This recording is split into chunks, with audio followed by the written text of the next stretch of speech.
నేను వచ్చిన మొదటి రోజునే సంతకాలు పెట్టాను, మీకు అందరికీ జ్ఞాపకం ఉంటుంది. మెగా డిఎస్సి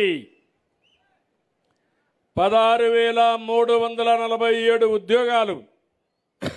ఇవన్నీ కూడా డిసెంబర్లో పరీక్షలు అవుతున్నాయి. పరీక్షలు అవుతానే ఉద్యోగాలు ఇప్పించే బాధ్యత నాదని మీ అందరికీ హామీ ఇస్తున్నా. అదే కాదు, యువత చదువుకోనున్నారు, మీ అందరికీ ఉద్యోగాలు ఇవ్వాలి. 20 లక్షల ఉద్యోగాలు ఇస్తానని చెప్పాను. దానికోసమే ప్రణాళికలు తయారు చేసుకున్నాను. ఈ 20 లక్షల ఉద్యోగాలు ఏ రంగాల్లో వస్తాయో అవన్నీ కూడా అంచనాలు వేసుకుని ఎక్కడికక్కడ ఉద్యోగ కల్పన కోసం ముందుకు పోతున్నాం. ఇండస్ట్రీస్, పరిశ్రమలు చూశారు, ఎక్కడ పరిశ్రమలు వచ్చే పరిస్థితే లేదు. కానీ ఈరోజు నేను ఆలోచించింది, ఎట్టి పరిస్థితులు కూడా మళ్ళా పరిశ్రమలు తేవాలని ఎక్కడికక్కడ ప్రయత్నాలు చేస్తున్నాం. కొన్ని మీరు చూస్తే ఇక్కడ ఉండేవాళ్ళు, ఈ ప్రాంతంలో పుట్టిన వాళ్ళు కూడా ఇక్కడ పరిశ్రమలు పెట్టాలనుకుని వీళ్ళకి భయపడిపోయి వీళ్ళ వాటాలు, కబ్జాలు, దౌర్జన్యాలకు భయపడి వేరే రాష్ట్రాలకు వెళ్ళిపోయే పరిస్థితికి వచ్చారు. వాళ్ళందరినీ ఒకరొకరిని తీసుకొస్తున్నాం. నిన్నే చూశారు, విశాఖపట్నంలో లూలు గ్రూప్ వచ్చారు. వాళ్ళు వస్తే కొన్ని వేల ఉద్యోగాలు వస్తాయి.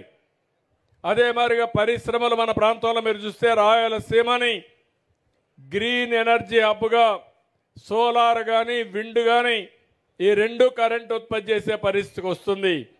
ఇది వస్తే 7,50,000 మందికి ఈ ప్రాంతంలో, రాష్ట్రంలో ఉద్యోగాలు వచ్చే పరిస్థితికి వస్తాయి.